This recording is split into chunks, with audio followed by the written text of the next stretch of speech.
एक प्रिय बालक के जैसे वचन कह रहा है कि हम परमेश्वर का अनुकरण करें, परमेश्वर को फॉलो करें, परमेश्वर के पीछे चलें, परमेश्वर के साथ रहें। और कैसे बालक की तरह? प्रिय बालक की तरह।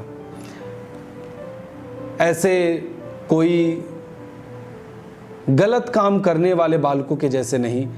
देखिए, प्रिय एक व्यक्ति, एक जो संतान होता है वो प्रिय कब बनता है? एक बाप के नजरिए में, एक पिता के नजरिए में, माता पिता के सामने वो प्रिय कब बनता है? जब एक बेटा अपने माता पिता की आज्ञाओं को पूरी तरीके से मानता है और जो उसके पिता या माता उसे आदेशित करते हैं, कहते हैं करने के लिए, और वो बालक, वो संतान, वो बेटी, वो बेटा यदि उसे करता है, तो वो बेटी बेटा, वो जो संतान है, वो अपने माँ बाप के नज़र में प्रिय बेटा बन जाता है, प्रिय बालक बन जाता है। आपने देखा होगा कई बार लोगों के पास 2 संतानें होती हैं और कभी ना कभी एक पिता कहता है कि वो मेरा बेटा प्रिय है। एक थोड़ा सही से बातों को नहीं मानता, वो थोड़ा अजीब हरकत करता है, लेकिन ये वाला बहुत प्रिय है, बहुत अच्छा लड़का है मेरा।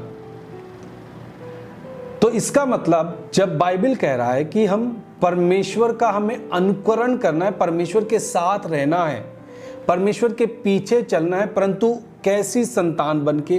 प्रिय संतान बनके, ताकि परमेश्वर की नजर में हम प्रिय रहें।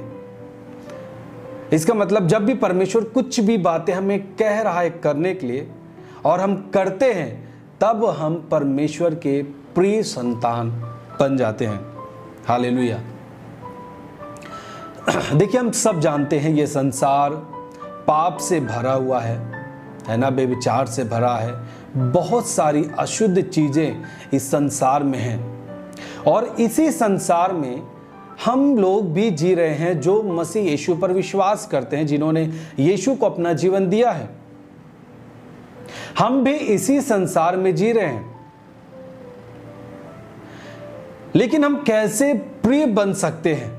हम जानते हैं जब हम इस संसार में जी रहे हैं तो बहुत सारी चुनौतियां हमारे सामने आती हैं। यदि हम संसार में हैं, चुनौती आएगी। हम यदि मसीह को ग्रहण किया और प्रभु ने हमें आज्ञा दी है ये चीज़ों को करना है, इन चीज़ों से अलग रहना है, और हम संसार में जी रहे हैं, संसार में वही गंदगी भरी है, अशुद्धता भरी है, और प्रभु कह रहा है कि अशुद्धता से दूर रहो।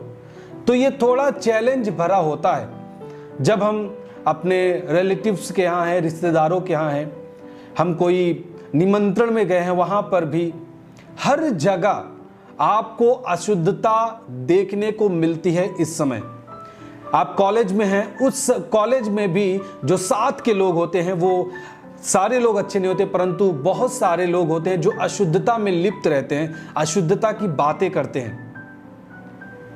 चाहे आप कोई जॉब पे हैं, कहीं आप कंपनी में काम करें, वहां पर भी अशुद्धता कब्जा करके रखी है। इसका मतलब इस पूरे संसार में हर जगह अशुद्धता का कब्जा है।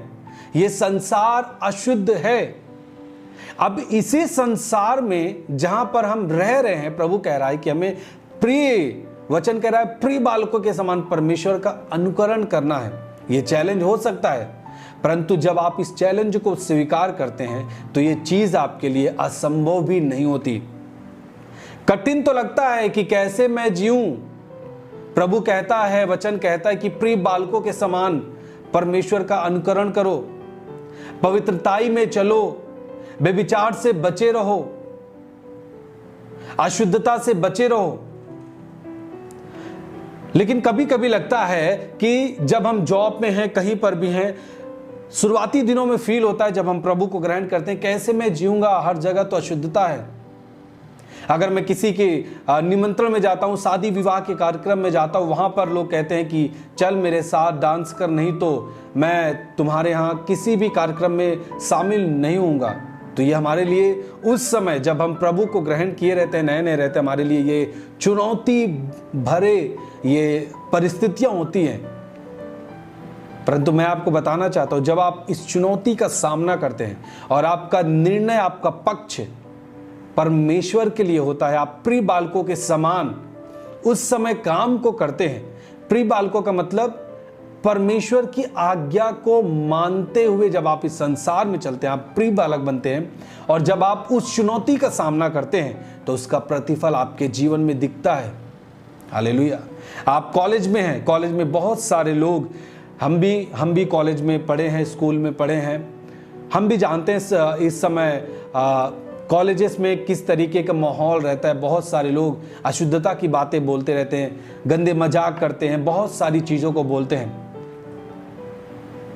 लेकिन उस समय कुछ भी लोग कहें, लेकिन हमारा निर्णय, हमारा काम करना परमेश्वर की इच्छा के अनुसार रहे तो हमारा प्रतिफल बड़ा होगा।